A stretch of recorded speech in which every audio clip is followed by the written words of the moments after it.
બાંગ્લાદેશની કટોકટીની અસર ભારતમાં આયાત અને નિકાસ ક્ષેત્રમાં પડી રહી છે ત્યારે અમદાવાદના ટેક્સટાઇલ અને કેમિકલ ઉદ્યોગ પર મોટી અસર જોવા મળી હતી।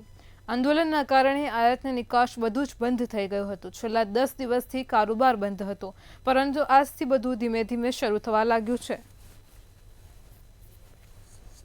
ખાસ કરીને ટેક્સટાઇલના કેમિકલ્સ જે એક્સપોર્ટ થઈ રહ્યા છે એનું બાંગ્લાદેશમાં દર મહિને લગભગ $50 બિલિયન જેટલું એક્સપોર્ટ ઓન એન એવરેજ ચાલી રહ્યું છે। અને હાલ જે બાંગ્લાદેશમાં પોલિટિકલ ઇન્સ્ટેબિલિટી થઈ છે એના લીધે છેલ્લા અઠવાડિયા 10 દિવસથી આપણું એક્સપોર્ટ બંધ થયેલું હતું।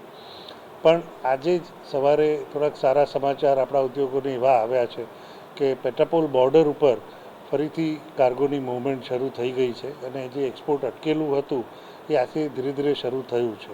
આંદોલન વધારે ઉગ્ર બન્યું અને ઉગ્ર બનવાના કારણે ત્યાં મિલિટરી આવી ગઈ અને બધું બંધ થઈ ગયું। એટલે લગભગ છેલ્લા 10 દિવસથી બધું ટ્રાન્ઝેક્શન બંધ હતા, બોર્ડર પણ બંધ હતી।